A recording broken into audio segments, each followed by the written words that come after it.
Hello and welcome to Monroe City Schools Television. I am Miss Kelly and we're going to be working on 6th grade ELA Hatchet. You guys, this is a great book. I love it. It has suspense. It has just, oh my God, survival. So many different things, life and death that the main character is dealing with.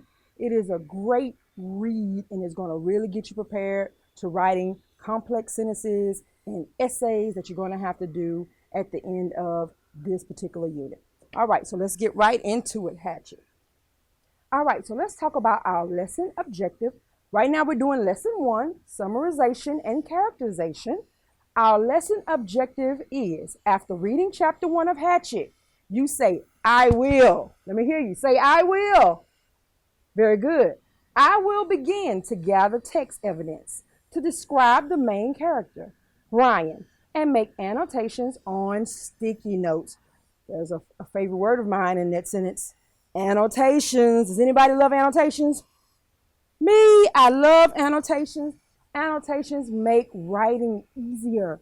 It makes it easy for you to reference key points in the text. You can just go right back to it and pull it. So when you're writing your essays, you'll have it right there. It makes life so easy. I love annotations. All right. So now, as you complete this entire unit, it says you will show you have met the unit goal and understand complex text by writing an essay to evaluate Brian's approach and explain if Hatchet could be used as a survival guide. Now I have the word evaluate highlighted. That is a very important word. I've often talked about this thing or this concept called 12 powerful words. Have you ever seen the video or heard the song 12 powerful words? Evaluate is one of those words. And evaluate means to judge. So it says you're going to write an essay and you're going to judge Brian's approach. When you judge something, that means you determine if it was good or bad. You give your opinion about something. So keep in mind that that's an important word. You're going to evaluate or judge Brian's approach. All right, next, you're going to conduct a presentation. You're going to stand in front of your class with slides or whatever you choose to do, but you're going to present your information to your class in a presentation, and you're going to explain. It says conducting a presentation, explaining a successful survival character trait. Explain is another one of those 12 powerful words. What does explain mean? Can anybody tell me? Explain means to tell me why. Why? If you're conducting a presentation explaining a successful survival character trait, you have to tell why Brian had a successful survival character trait. So in order to determine all of those things, you have to read the book. You have to not only read it, you have to analyze it and pull out key points. It's going to be a great process. And then beyond that, the next bullet says reading, discussing, and writing about text. So you're going to be able to do all of that at the end of this unit about Hatchet. So as you know, you guys have a culminating writing task. So it would be really good to go ahead and pull out the details about that, at some point and look at it so you already know what it is you're going to be doing and have that in mind as you're reading the text and going through the unit. All right, so again, by the end of this unit, we will read literary and informational texts about survival and understand what it takes to survive in dangerous situations. Have you ever been in a dangerous situation? Have you ever been in a dangerous situation with someone else, baby? What did you do? How did you make it out? The main character in this story is in a dangerous situation. He has to make some life or death decisions. We're going to learn about what he does and if that aids or hinders his survival. All right, so again, today we will begin reading the novel Hatchet by Gary Paulson. Use annotations to gather evidence to track how Brian changes in response to what he experiences. You guys know that as you grow and you evolve, you do change. Maybe the things you did when you were younger are a little bit different than what you would do as you were older. And although this does take place at a period of time in Brian's life, he does evolve because of the things and the situations he goes through. All right, so you guys again are going to need a copy of the book, You're going to need some sticky notes. If you happen to have some sticky notes, go ahead and pull them out. We're going to use them throughout this lesson. You're going to need your reading journal handout. This is going to be in your student packet or your student materials. Go ahead and pull that out. We're going to be looking at chapter 1. Has a series of questions on it on one side and then a space for you to respond on the other. So you're also going to need a pencil to help us, or to utilize as you write your responses. And then you're going to need the summary chart handout. The summary chart handout is also in your student resources. And it is a simple page that talks about somebody wanted but so chart. So we're going to talk about that, and it's going to help us understand the character of Brian a little bit more. Hopefully we'll be able to get to all of these things throughout this lesson. If for some reason we don't get to it in this particular video, I need you guys to go ahead and work on your own and complete those tasks. Can you do that for me? Give me a thumbs up. All right, let's go. All right, so this slide says, answer the first question on the reading journal handout. Think about the function of a hatchet. What is a hatchet used for? What does a hatchet do? Why would someone need a hatchet? So a hatchet is like a really small axe. And in the story, Brian has one. But the question says, what is a hatchet used for? Take a moment and think. As you pull out your pencil and write, and I need a complete sentence. I would love a complex sentence with a subordinating conjunction and a positive. Some of those things that you guys have learned, go ahead and put that in use. So again, what is a hatchet used for? So we know that a hatchet is a chopping tool and it has a short handle. And so have you guys ever used a hatchet before? Yes? No? Mostly it's used for chores and things that are done outside. And so we know that Brian is going into the Canadian woods, so it definitely could be something that he uses. So you think maybe he could use it to chop down wood possibly, or small branches, tree limbs? Possibly. So we could definitely say that a hatchet is used for chopping wood. That is one typical use for it. And it also says that it might be used if you're going camping. You can use it to help you set up your camp in different ways, shapes, and forms. So it's definitely a tool that's useful when you're outdoors. So that's something that you could put there. Let's make sure we covered all of our questions. So we talked about what it's used for. What does a hatchet do? So again, we did say that it is a chopping tool. It chops down wood. Why would someone need a hatchet? You would definitely need it because you can't use your hands to do some of these things. You need something sharp that works quick. And so that's why you would need it, because it would help you to survive in the wilderness. All right, so go ahead and write that in the response space for this first section. Okay, let's move on. So now is where you would turn and talk to your neighbor. This is what I want you guys to do. I want you to clearly express your ideas. This is a time to really talk about the content of what we're going to be learning. I want you to listen carefully to understand others' ideas. So when you're listening, that means you're also doing what? Being quiet.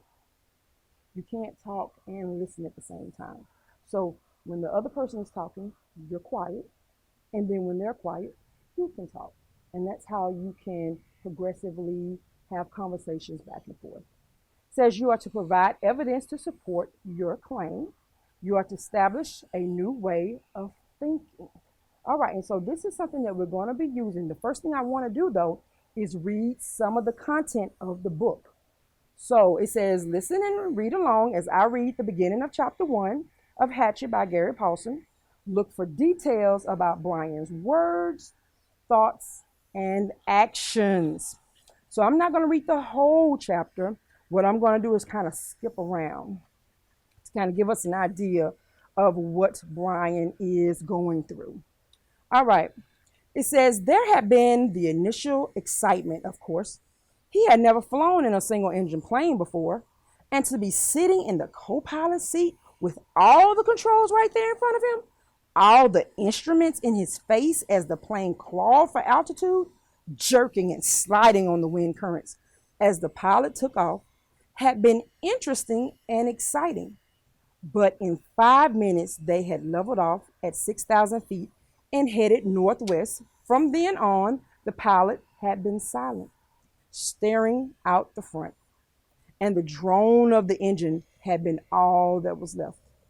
The drone and the sea of green trees that lay before the plane's nose and flowed to the horizon, spread with lakes, swamps, and wandering streams and rivers. Let's take a moment and pause. Is he traveling over an urban or a rural area? What do you think, based on what we've just talked about? We know that urban areas have buildings and streets and cars. We didn't hear any of that. He talked about green trees and, lakes and swamps. So it's definitely a rural area out in the country. Says, now Brian sat looking out the window with the roar thundering through his ears and tried to catalog what had led up to his taking this flight. The thinking started. Always it started with a single word: divorce. Pause. Let's pause for a second. Who do you think got a divorce? Probably his parents, right? Definitely someone that he knows, that he's close to, but probably his parents. Let's see what he thinks about this divorce.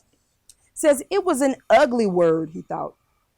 A tearing, ugly word that meant fights and yelling. Lawyers.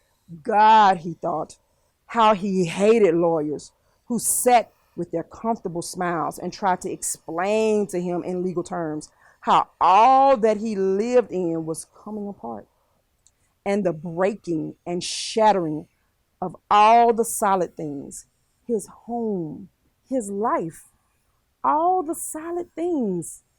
Divorce, a breaking word, an ugly breaking word. Divorce. Secrets.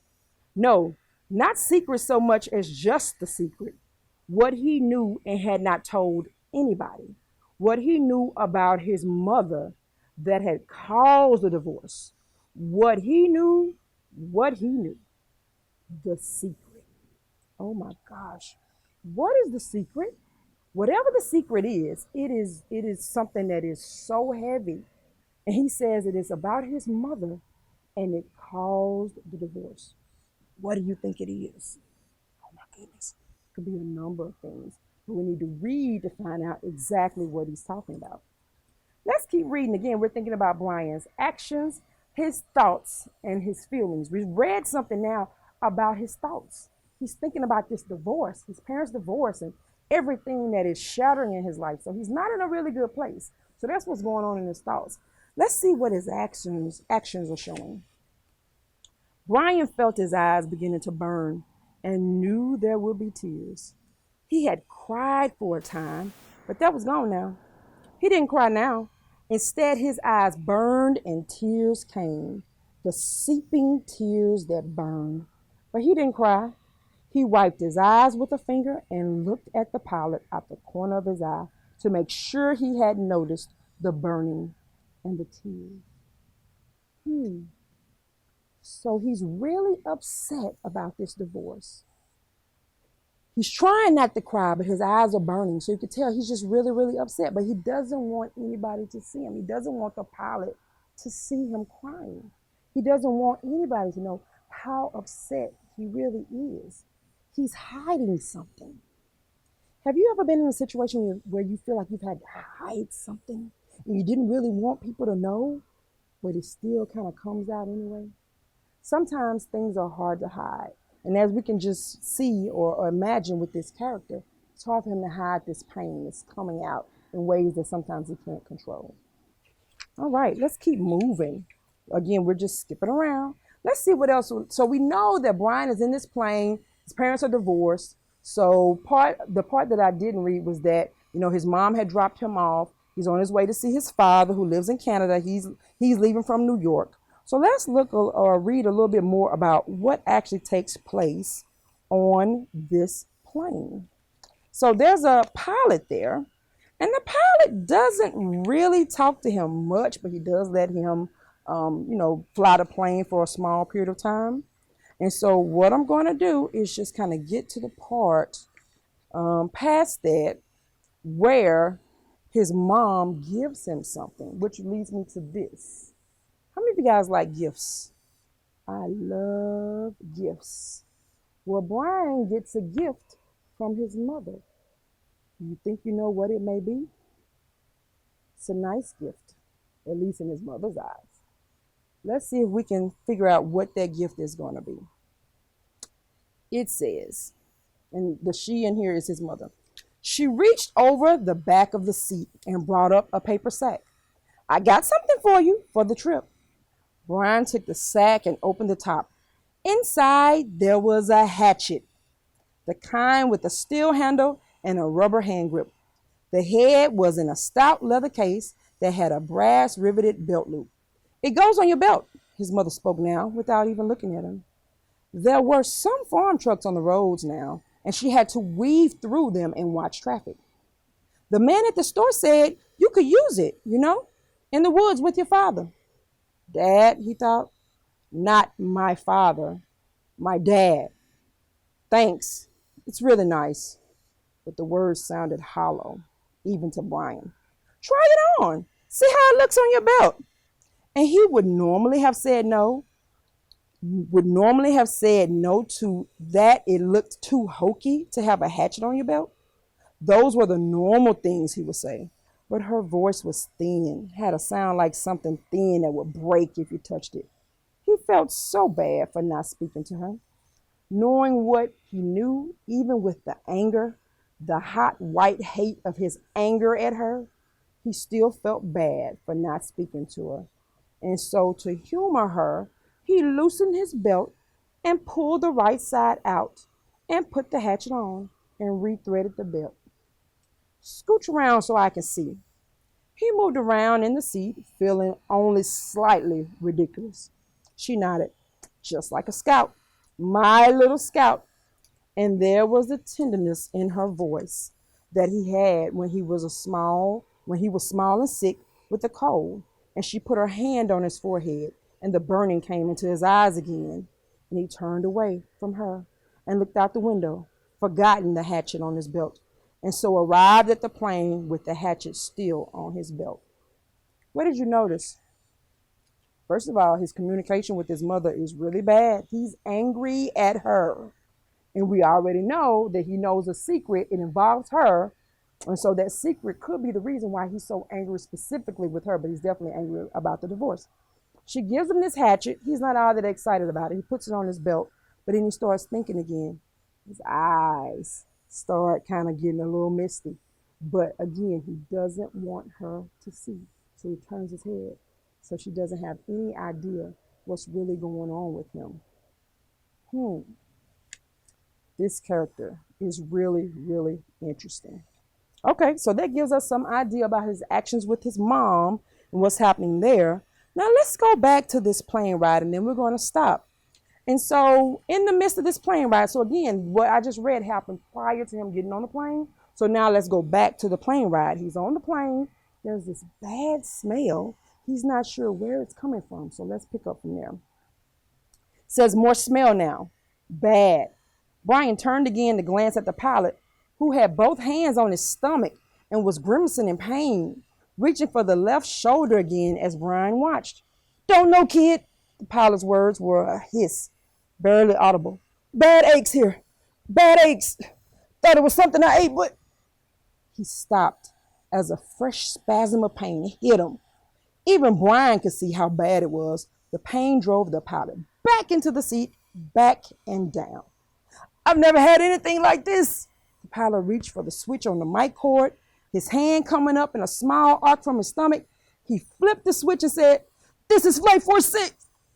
And now Joe took him like a hammer blow, so forcibly that he seemed to crush back into the seat.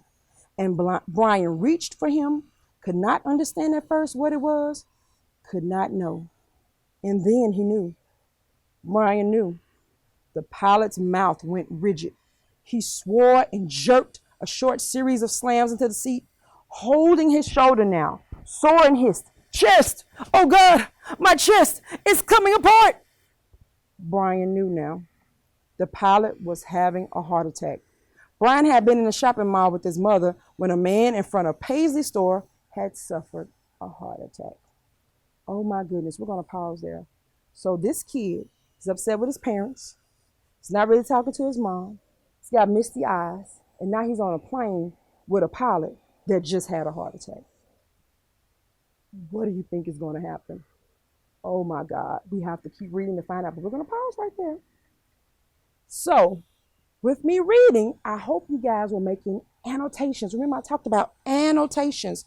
Annotations are things you can use sticky notes for. You have pens, markers, whatever you want to use. But it says an annotation is a note of explanation or comment added to a text or a diagram. As you can see in my book, I have plenty of annotations, little sticky notes, writings, things that let me know where to stop and read. It helps me gather my thoughts and pull out the important parts of the text. It says, here are some ways to annotate to make it easy for you. Underline the important terms, circle definitions and meanings, write keywords and definitions in the margins, signal where important information can be found with keywords or symbols in the margin, write keywords or phrases or sentences that answer the questions or state an idea.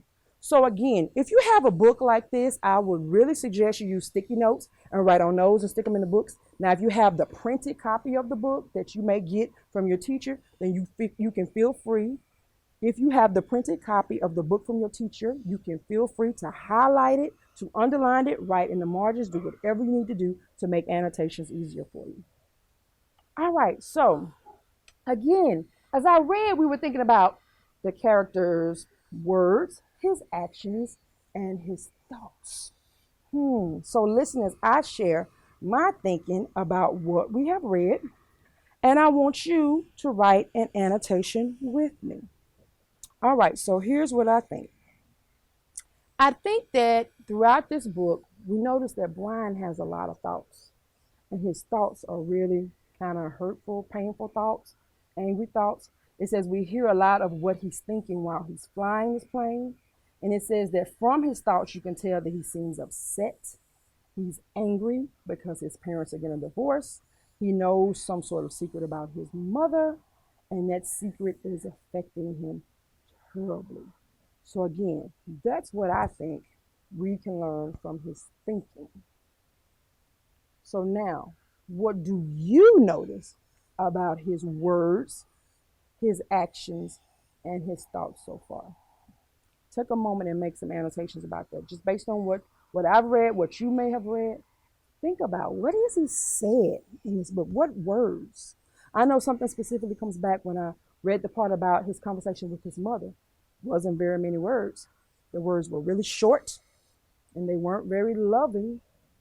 So what do those words tell you about him? His actions.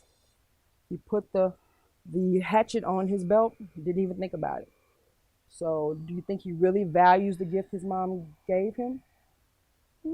Maybe not in the way that he should.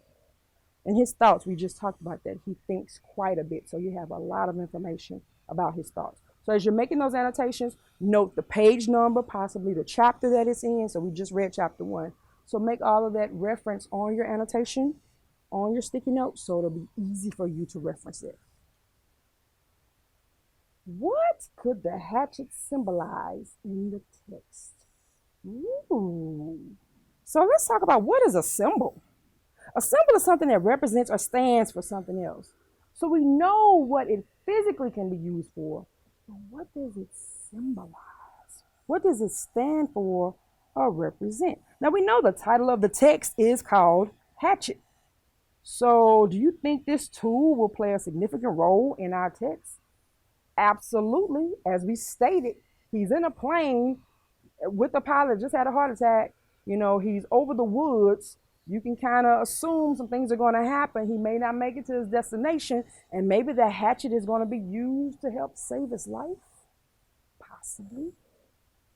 Could the hatchet represent freedom? Could it represent survival? What do you think?